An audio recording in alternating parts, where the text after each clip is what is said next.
6h03 em Belo Horizonte. A temperatura 24 graus e 1/10. Umidade relativa do ar 75%. Estamos começando a turma do bate-bola com estes destaques. Cruzeiro mexe na defesa. Tem zagueiro saindo, tem zagueiro chegando.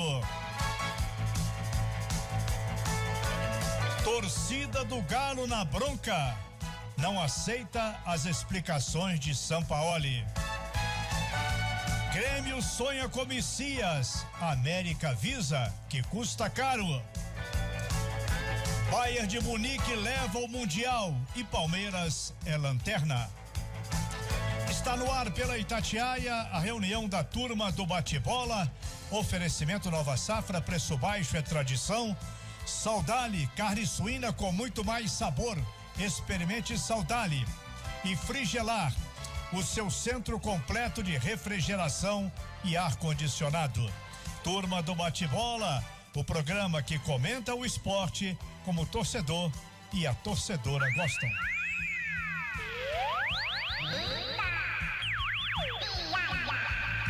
Na turma do bate-bola começamos informações da CBF, depois as notícias da Federação Mineira. E o pleno do STJD, que começou sua sessão com atraso devido a problemas técnicos para fazer os julgamentos online, julgou na tarde de hoje o técnico Lisca do América, e ele tem punição confirmada de 2 partidas por reclamação desrespeitosa com a arbitragem no jogo com a Ponte Preta. Vai pagar na Copa do Brasil.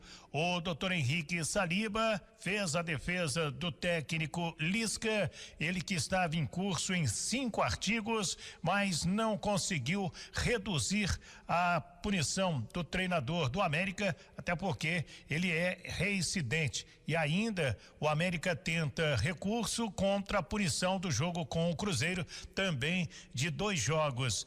O Lisca tem mais um jogo para pagar e vai ser na primeira fase da Copa do Brasil, que é a próxima competição coordenada pela CBF, conforme determina o Código Brasileiro de Justiça Desportiva. A Conmebol criou hoje um torneio amistoso sub-21 de seleções na América do Sul. Esse torneio vai substituir o sul-americano devido aos problemas da Covid-19, e os jogos vão acontecer em 2021 nas datas das eliminatórias da Copa do Catar 2022, segundo o presidente da Conmebol, Alejandro Domingues. Libertadores da América, o Brasil já tem classificados o Palmeiras, o Internacional, o Flamengo e o Galo. Esses times já estão garantidos na edição de 2021 da Copa Libertadores da América. O Bragantino anunciou ainda há pouco a renovação do contrato do técnico Maurício Barbieri até dezembro de 2022. Bragantino, que é outro clube que briga aí por uma vaga na Copa Libertadores da América. E o Campeonato Carioca adiou seu início em uma semana, porque o Brasileirão termina dia 25 de fevereiro e o Campeonato Carioca começará nos dias 6 e 7 de março, com descanso para os atletas. Foi aprovado o contrato de TV aberta com a Rede Record, que pagará 11 milhões de reais pelo Campeonato do Rio. O pay-per-view e a TV fechada, isso ficará por conta das operadoras Vivo e Net Claro, que vão permitir que os clubes negociem diretamente seus pacotes com seus torcedores através das suas TVs. Do Rio de Janeiro, Wellington Campos, na Itatiaia. Tô ligado, deixa comigo, boa noite, chegando com as informações da Federação Mineira de Futebol, que definiu data, local e horário da final da Recopa do Interior. Todos vão se lembrar, uma das novidades da última edição do campeonato estadual, a Recopa do Interior, assim como o Troféu Inconfidência. A Recopa reúne justamente o melhor clube do interior na competição, o campeão do interior, contra o campeão do Troféu Inconfidência. A decisão: Tombense e Uberlândia, no próximo dia 20, um sábado, às 11 horas da manhã, na Arena Independência. O Tombense, campeão do interior, fez inclusive a final contra o Atlético. Tombense que não perdeu para nenhuma outra equipe do interior, contra o Uberlândia, que foi o campeão do Troféu Inconfidência. A princípio, no regulamento, a decisão da Recopa seria em 2 partidas. Jogos de ida e volta. A ida em Uberlândia, a volta em Tombos. Mas por conta da pandemia, esta decisão acabou não acontecendo e os clubes solicitaram à FMF a final em jogo único e que fosse disputada já nesta temporada de 2021,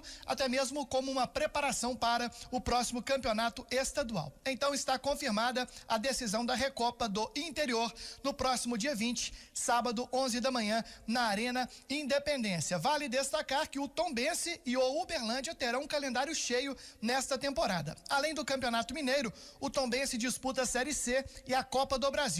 O Uberlândia, além do estadual, disputa a Série D e também a Copa do Brasil. Ontem, inclusive, o Uberlândia teve confirmada a sua participação na Copa do Brasil, graças ao Atlético, que confirmou matematicamente vaga na Libertadores e abriu uma 5ª vaga para o estado de Minas Gerais, esta vaga do Uberlândia. A escala de arbitragem para a decisão da Recopa será na próxima segunda-feira, através de audiência pública, a partir das 4 da tarde, na FMF. Uma última informação: o Boa Esporte de Varginha, que hoje anunciou a contratação do Nicolas, atacante, 20 anos. Ele esteve no Figueirense disputando a última Série B, o 15º reforço da equipe Boveta.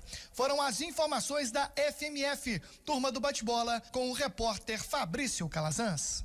As explicações dadas pelo Sampaoli não foram bem aceitas pela torcida atleticana, que está protestando contra a forma estranha que o Atlético encontrou para tentar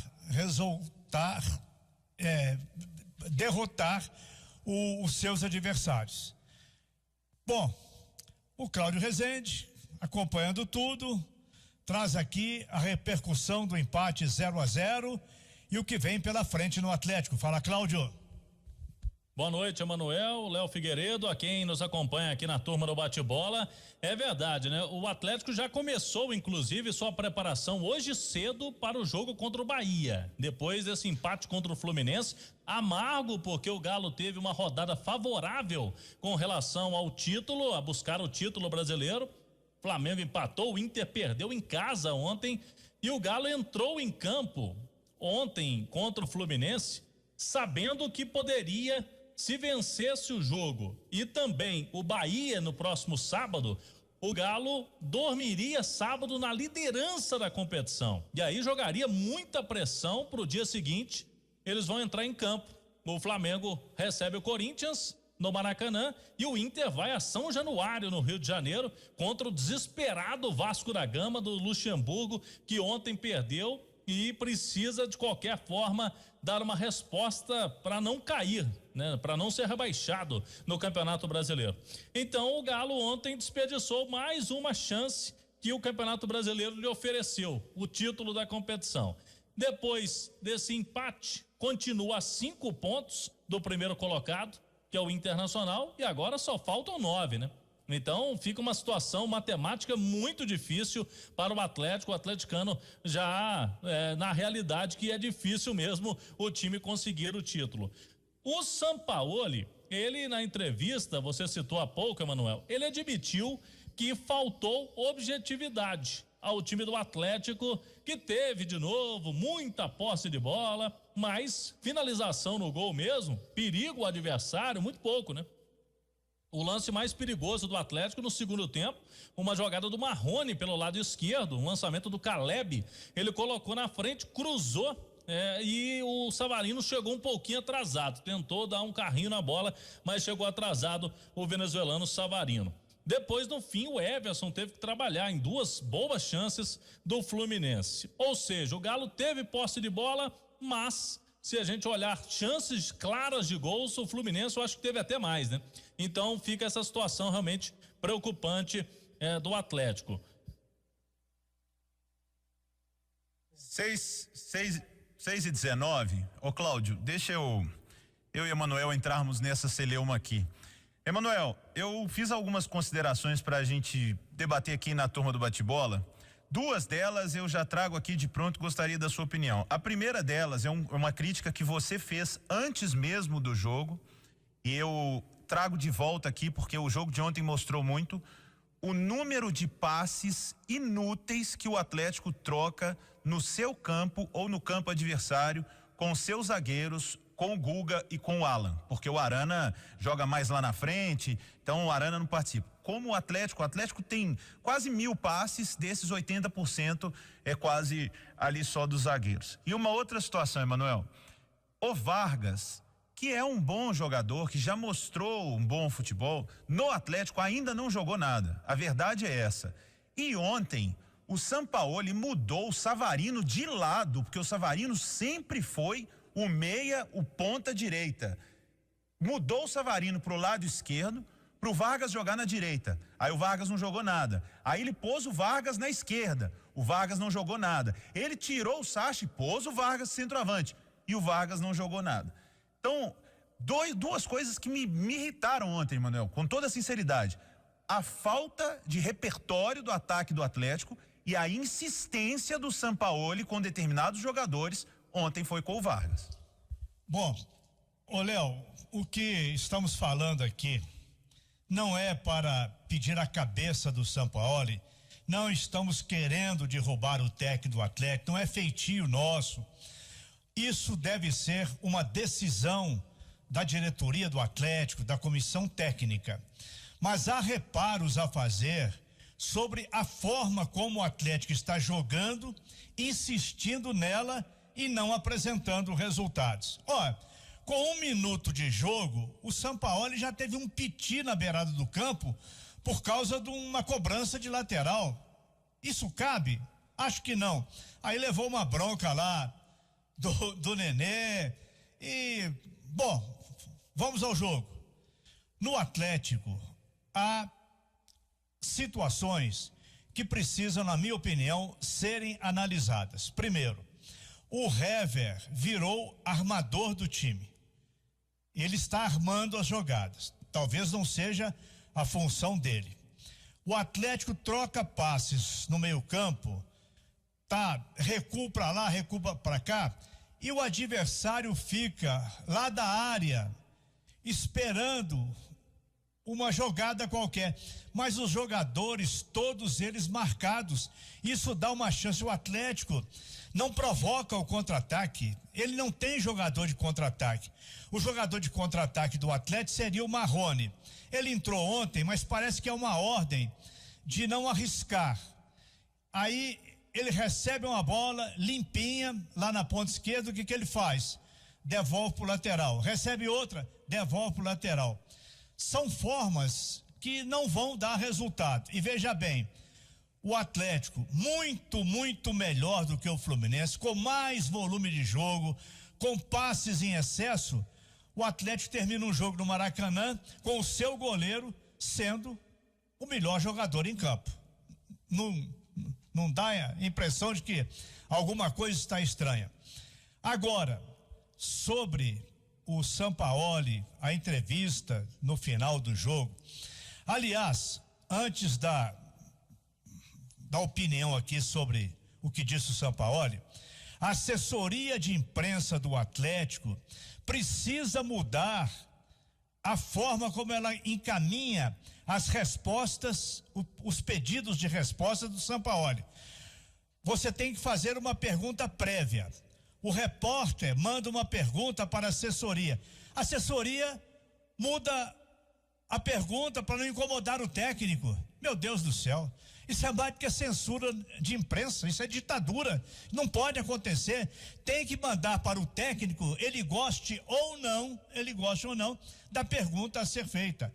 Houve pergunta para ele sobre a ida possível ida para o futebol francês, e a pergunta foi distorcida. Bom, voltamos então à entrevista coletiva do Sampaoli. Ele falou que, entre outras coisas, que o Atlético é um time jovem. Bom, os números estão aí. O Sacha tem 28 anos. O Jair tem 26. O Hever, tá bom, tá lá na frente. O Everson, goleiro, também. O Savarino tem 24, o Tardelli 36, o Vargas 31. Eu não vejo um time assim tão jovem. O que esteja faltando, talvez, nesse time é repetir escalações. O que ele fez ontem na mudança de posições é incrível. Por que que o Vargas permanece como titular do Atlético? É um jogador que foi indicado pelo Sampaoli. Talvez ele esteja com um problema de consciência, de ter uma indicação errada. E fica insistindo com o Vargas, esperando que o sapo vire príncipe. Vai demorar, porque o Vargas está inteiramente fora de forma. O Atlético teve chances enormes de chegar ao título, enormes. A começar pelo jogo contra o Goiás, pelo jogo contra o Fluminense. O Atlético foi melhor o tempo todo. Aí a torcida não está aceitando explicações.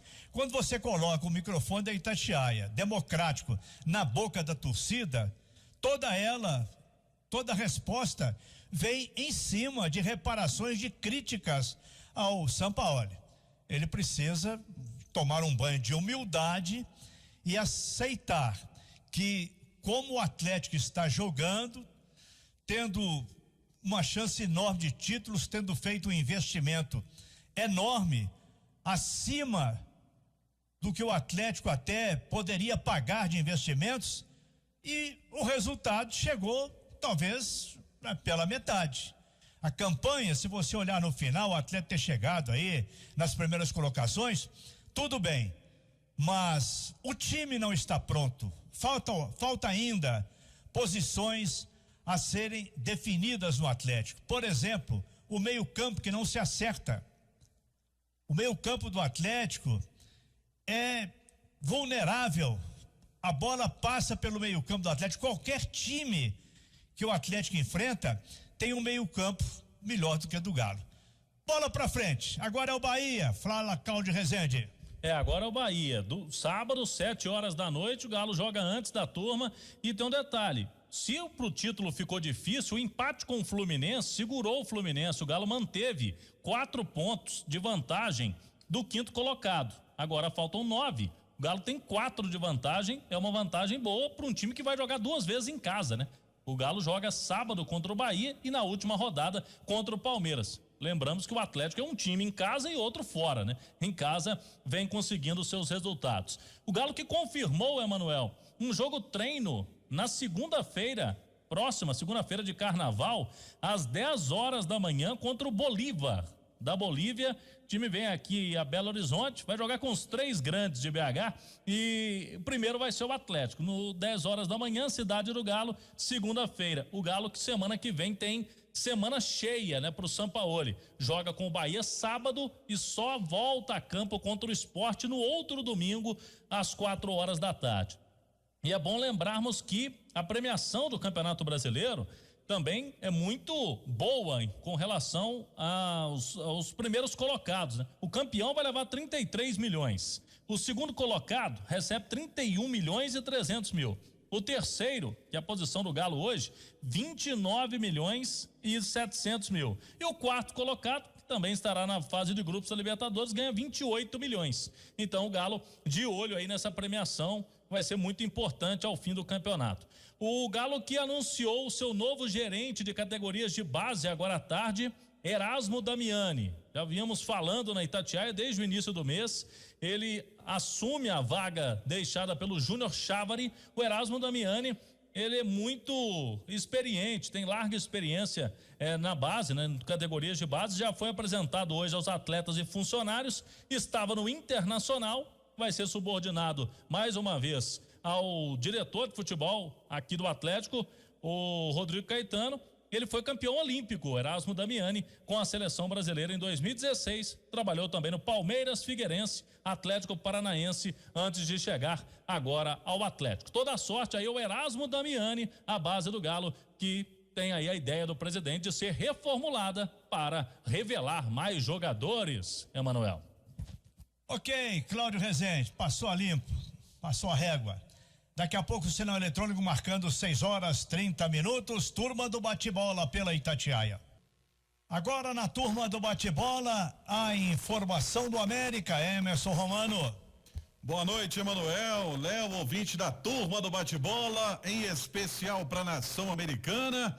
O América definindo aí elenco, se preparando para esta temporada 2021 e sendo alvo aí de clubes em torno de jogadores americanos. O América inclusive já sabia que teria o interesse de clubes, principalmente em 3 atletas, do zagueiro Messias, no volante Zé Ricardo e no atacante Edemir, que se destacaram nas campanhas do acesso à Série A e também na fantástica campanha da Copa do Brasil. Pois bem, hoje à tarde o telefone não parou de mensagens, ligação de colegas da imprensa gaúcha, dizendo que o Grêmio estaria interessado no zagueiro Messias, que inclusive iria fazer uma consulta ao América para saber a situação do jogador. Eu conversei esta tarde com o presidente Marcos Salum e ele me garantiu que não chegou nenhuma proposta, nem sondagem sequer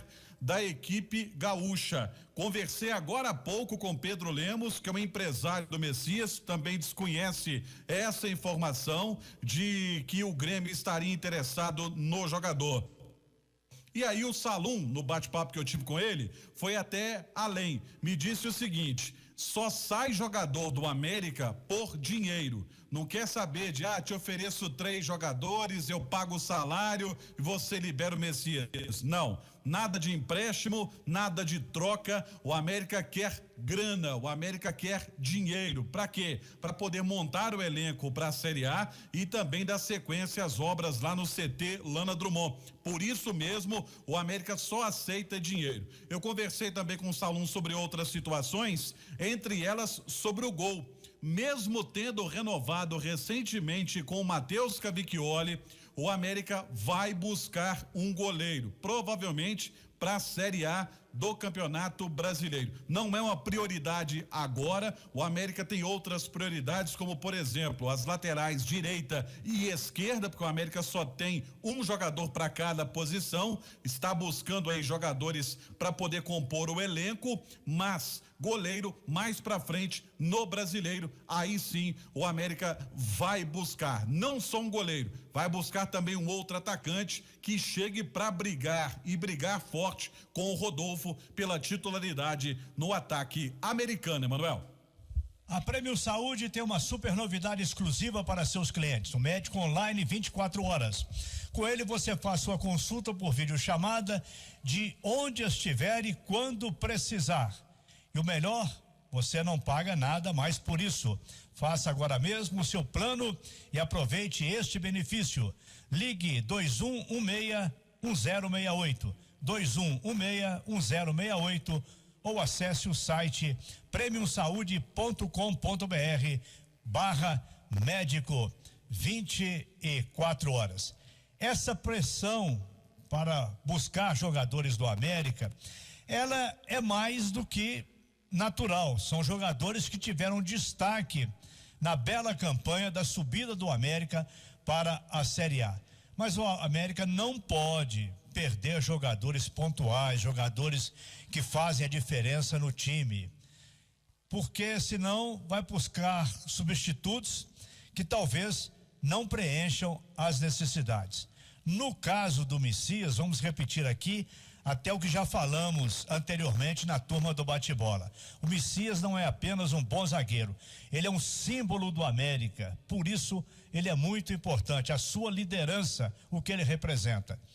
Agora, se a proposta for uma proposta enorme, pode ser que o América converse com o Grêmio, mas vou dizer mais uma coisa, o Grêmio não gosta de gastar em contratação não, o Grêmio é ruim de compra e ótimo para a venda. 6h36, é a turma do bate-bola pela Itatiaia. Manchete da turma do bate-bola, Cruzeiro mexe na defesa, tem zagueiro saindo, tem zagueiro chegando, conta tudo, Samuel Venâncio. Vamos lá, Emanuel. Boa noite para os amigos ligados aqui na turma do bate-bola. O Cruzeiro segue aí no mercado e tá bem agitado. O dia a dia na Toca da Raposa 2, porque o técnico Felipe Conceição, que chegou na última segunda-feira, já visitou o time sub-20, assistiu o treino da equipe do Paulo Castro, observando também atletas da base do Cruzeiro, mas tem tido contato direto com o diretor de futebol André Mazzuco para tentar chegar na frente de outras equipes. O Cruzeiro neste momento não tem grana para fazer investimento, para contratar jogador, então não pode ficar esperando muito também, a concorrência aumenta, quando o Cruzeiro fala, outros clubes procuram, e aí vira leilão. Então o Cruzeiro está conversando com vários atletas em várias frentes. E sobre a manchete aqui da turma do bate-bola, quanto a zagueiro, tem um acertado com o Cruzeiro. Foi uma informação desta quinta-feira, é o Eduardo Brock, 29 anos, ele é um zagueiro canhoto, 1,86 m, participou, tem experiência na Série B, subiu com o Paraná em 2017, era o capitão do Paraná Clube. E o Eduardo Brock, ele vem para o Cruzeiro, está no Ceará neste momento. Assim que terminar a Série A, o atleta já até está consultando aquele pessoal que cuida para aluguel de imóvel aqui em Belo Horizonte. Então, assim que terminar a Série A, ele vem para BH, para a Toca da Raposa 2, assina com o Cruzeiro até abril de 2022, com uma possibilidade de renovação. E aí, isso fica ainda mais evidente, o processo de que o Kaká vai mesmo ser negociado. O Cruzeiro tem algumas sondagens, algumas ofertas, principalmente do futebol japonês, e o Kaká, ele está com os dias contados na Toca da Raposa 2. Até acompanhava há pouco no Super Esportes, os nossos colegas entrevistaram o André Mazzuco, diretor de futebol, e ele falando sobre esta venda, essa saída que é bem provável e que o Kaká não deve nem se apresentar com o elenco na segunda-feira na Toca da Raposa 2. Então sai o Kaká. O Cruzeiro tem o Manuel, e aí vai fazer de tudo para que o Manuel até renove o vínculo. Tem o Ramon, que está garantido. Tem o Paulo, jovem zagueiro Paulo, e o Eduardo Brock. Com o Kaká saindo, ainda tem o Léo, que tem um futuro muito incerto. Acho que até pouco provável uma permanência do Léo, depende também da melhora clínica do atleta, ele que segue se recuperando de um problema no joelho. E se o Léo também não ficar, o Cruzeiro deve ir ao mercado ainda para buscar um outro zagueiro, para ter pelo menos 5 no elenco inicial à disposição do técnico Felipe Conceição. Então é mais um que pode chegar, repito, 29 anos, experiência na Série B do Campeonato Brasileiro. Uma outra situação que está definida, o Rafael Luiz, lateral direito. O Rafael Luiz, ele veio emprestado pelo Sport, mas já comprado pela Ferroviária de Araraquara. E havia uma condição pré-estabelecida, caso o Cruzeiro quisesse a continuidade do jogador, claro que isso teria um custo para o clube, para o Rafael Luiz permanecer nesta temporada. Então aquele entendimento com o staff do atleta, com a própria Ferroviária, que é quem investiu a grana, e o Rafael Luiz vai disputar o Campeonato Paulista. Ele fez pouco mais de 10 jogos pelo Cruzeiro na Série B do Campeonato Brasileiro. O Cáceres foi o titular absoluto na direita, ele entrou também às vezes mais avançado e agora então se despedindo, estava emprestado até o final de fevereiro.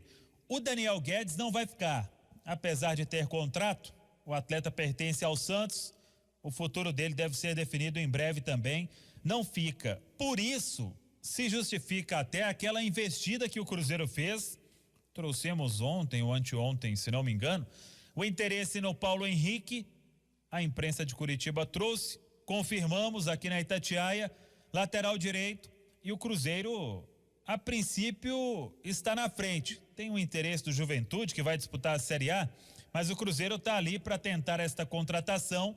O Paulo Henrique poderia vir para ser uma opção a mais na lateral direita, juntamente com o Cáceres. Então, o Cruzeiro poderia ter um reforço na esquerda, o Alan Ruschel, isso aí está confirmado, e tenta o Paulo Henrique. São as movimentações que o clube vai fazendo, e eu acho que nunca é demais falar isso, Léo Figueiredo. Um planejamento no ano passado, o Cruzeiro tem uma base montada, tem Fábio, tem Cáceres, tem Manuel, tem Ramon, tem o Pereira, tem o próprio Adriano que terminou em alta, tem o Sobis, tem o Potker, tem o Ayrton. Então, eu acho que o cenário, Léo, tá bem diferente do que aquele começo de 2020, quando o Adilson Batista, ele não sabia quem que ele teria para colocar ali na pranchetinha para montar o treinamento. Ou estou errado, Léo Figueiredo? Boa noite. Não tá errado não, Samuca. Boa noite. É um início, né, de temporada, pelo menos um pouco mais tranquilo que o Cruzeiro tem. A dificuldade talvez seja até maior, porque naquele momento o Cruzeiro ainda vivia de algumas expectativas financeiras que acabaram não acontecendo, mas pelo menos de pés no chão, né? De montagem de elenco e também de uma limpeza no elenco. O termo não é muito correto, porque são profissionais, mas a gente fala de dar uma limpada no elenco, é de dar uma desanuviada, é de tirar alguns jogadores que não fazem parte mais do dia a dia do clube, que já não prestam serviço ao clube, mas têm contrato. Então o Cruzeiro precisa, ao mesmo tempo, ter o tato de saber lidar com as saídas, com as chegadas e o respeito com os que permanecem, porque esses continuam com salários atrasados e todos os dias a gente traz notícias, porque é a função do Samuel, a função da Itatiaia, a função do jornalista de trazer as notícias, mas eu não imagino como se sente um jogador que está 4 meses com salário atrasado, vendo o seu clube contratar outros. Por mais que a gente saiba que esse dinheiro não sai do Cruzeiro, são parcerias, ou é empréstimo, ou é algum investidor, ou é o Pedrinho, porque o Cruzeiro não tem dinheiro para quitar o salário. Mas fosse eu, funcionário do Cruzeiro, um jogador com salário atrasado, eu perguntaria ao diretor: pô, mas vocês estão buscando dinheiro para contratar jogador e a gente aqui, que hora que vai colocar em dia? Então é um momento que tem que ter muita parcimônia para dar os primeiros passos na temporada 21, mas tem que ser passo certo. Tem que se preocupar com todos, com quem chega, com quem sai e com quem fica, Samuel. Todos os dias eu tenho batido nessa tecla. Exatamente. E até em cima disso, foi uma pergunta que fizemos para o André Mazuco, diretor de futebol aqui na Itatiaia, e ele falou que antes dos jogadores serem liberados para as férias, teve uma conversa nesse sentido, que o Cruzeiro ia fazer algumas movimentações, porque se fosse esperar ter dinheiro para colocar a folha salarial em dia, o Cruzeiro ia contratar metade do ano, mais ou menos. Mas aí, Léo Figueiredo, até agora também não teve nem um centavo para contratar jogador. Tá só jogador sem vínculo, jogador que o contrato venceu. Mas, claro, eu entendo a sua colocação e o Cruzeiro tenta os recursos para ir diminuindo esta situação com os atletas. Porque hoje, por exemplo, o Cruzeiro pagou uma folha da parte administrativa. O que é a parte administrativa? São os funcionários, os que ganham menos ali, os colaboradores, mais o futebol de base, mais o futebol feminino. Com esse pessoal, o Cruzeiro tem uma folha parcial ainda em aberto, mais o 13º. Agora, com o elenco profissional, aí o débito é maior. O Cruzeiro pagou uma parte da folha de outubro, que venceu em novembro, aí tem dezembro, janeiro e agora fevereiro. Então a folha de dezembro, que é a de novembro, paga em dezembro, a de dezembro que paga em janeiro e a de janeiro que paga em fevereiro. Então são 3, mais o 13º, é um valor considerável para o Cruzeiro. Na semana que vem vai chegar a grana do Jadson Silva, que tá tudo certo com o Red Bull Bragantino, saiu até a rescisão hoje e o Cruzeiro pode pagar uma folha pelo menos, mais aquela punição lá da CNRD com o PSTC para voltar a inscrever jogador. Tem a possibilidade de vender o Kaká, então em um espaço curto de tempo, talvez o Cruzeiro tenha uma grana maior para honrar esses compromissos, mas é claro que fica uma preocupação de todos e o desafio da diretoria de montar o time, de fazer contratação e de segurar também esta situação dos atletas que seguem com os salários atrasados na toca da Raposa 2. Uma outra informação importante, na segunda-feira tem o início da pré-temporada na toca e 5 dias depois já tem um jogo-treino. É o primeiro teste aí do Felipe Conceição, o Bolívar. Bolívar vem para Belo Horizonte, vai fazer aí jogos treinos contra a América, Atlético e contra o Cruzeiro. O do Cruzeiro é no dia 20, na toca da Raposa 2. Então, o Felipe Conceição, ele já vai observar o que tem à disposição e até para definir também quem sai, quem fica no atual elenco do Cruzeiro, tirando, claro, os reforços que estão sendo contratados. Os primeiros já devem chegar amanhã, sábado, porque a ideia é que já estejam, pelo menos alguns, na toca da Raposa 2, na reapresentação, segunda-feira, quando começa a era aí para valer. Felipe Conceição na toca da Raposa 2. Carneiro.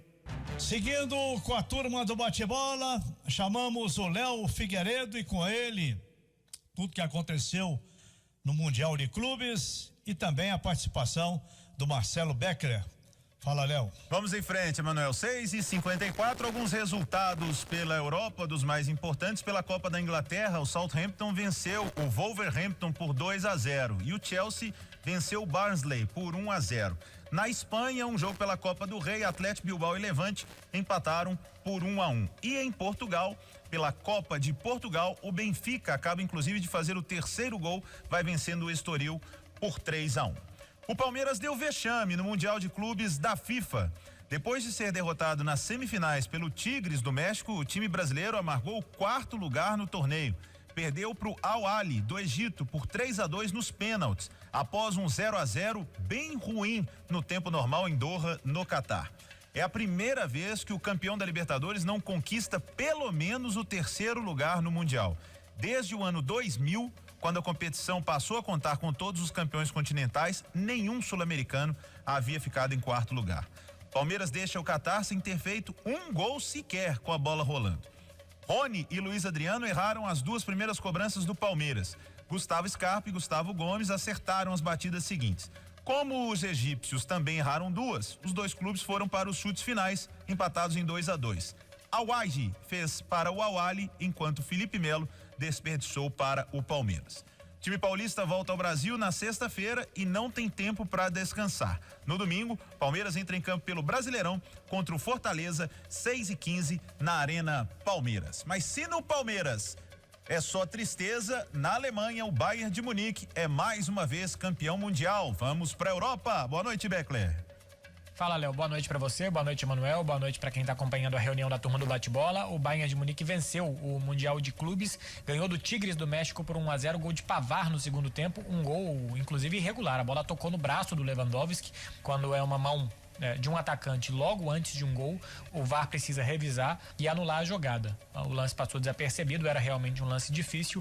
O gol foi validado, pouquíssima comemoração do Bayern de Munique, jogou com alguns desfalques, não teve o Goretzka com Covid, o Thomas Müller também testou positivo horas antes do jogo, não pôde jogar, e ainda o Boateng, que teve um problema particular, precisou voltar para a Alemanha. Foram 3 desfalques do Bayern de Munique, que comemora mais por ter conseguido 6 de 6. Agora só Bayern de Munique e Barcelona venceram todos os títulos possíveis em uma temporada.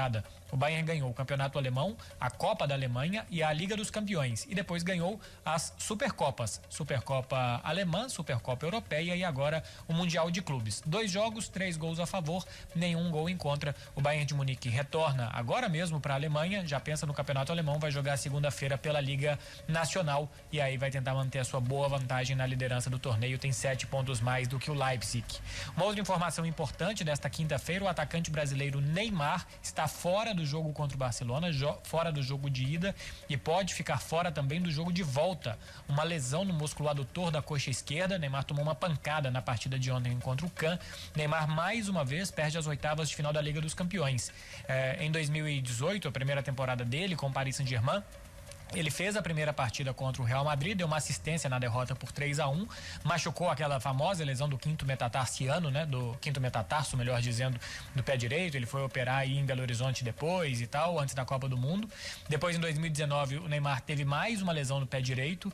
Aí sim, em 2020, ele pôde jogar as oitavas de final, fez gol contra o Borussia Dortmund na ida e na volta classificou o Paris Saint-Germain e depois levou o Paris Saint-Germain até a decisão contra o Bayern de Munique e mais uma vez perde pelo menos o jogo de ida. O Paris Saint-Germain também já não conta com o Di Maria. O Barcelona tem 8 desfalques. O jogo acontece na próxima terça-feira. É isso que temos de futebol internacional por aqui. Léo Figueiredo, muito boa noite. Boa noite, Beckler. E convido a vocês para acompanharem nas redes da Itatiaia o nosso podcast, meu, Beckler e do Panzi, falando sobre futebol internacional. Falamos bastante sobre Neymar, Campeonato Mundial. Cola lá com a gente. O Fluminense já acertou com o técnico Roger Machado para a temporada 2021. A diretoria só espera o fim do Campeonato Brasileiro para anunciar o acerto, mas internamente já conversa com o treinador para planejar o ano, inclusive debatendo possíveis reforços. Com a chegada de Roger Machado, Marcão volta ao cargo de auxiliar da comissão técnica permanente. E a última da turma do bate-bola. O Superior Tribunal de Justiça Desportiva arquivou o inquérito que investigava a acusação de injúria racial feita por Gerson, do Flamengo, contra Ramírez, do Bahia. Todo mundo se lembra do caso do jogador do Bahia com o Gerson, aquela acusação de racismo. Segundo o relator do processo, Maurício Neves Fonseca, a denúncia teve insuficiência de provas. Fonseca afirmou que todas as pessoas ouvidas no processo declararam que não ouviram Ramírez dizer a frase, abre aspas, cala a boca, negro, como Gerson havia declarado. Ainda segundo o relator, até mesmo Bruno Henrique e Natan, jogadores do Flamengo, disseram à Polícia Civil que não ouviram a frase. 6h59, tá tudo dito, Emanuel. Ok, estamos caminhando para o final da turma do bate-bola. Apenas um pequeno reparo, porque temos na manchete da turma do bate-bola que o Palmeiras ficou na lanterna do Mundial de Clubes. Na verdade, o Palmeiras ficou em 4º lugar, mas teve o 5º e o 6º lugares de equipes que foram desclassificadas anteriormente. O Palmeiras foi lanterna entre os 4 finalistas, uma participação pífia do representante brasileiro e sul-americano. Final da turma do bate-bola.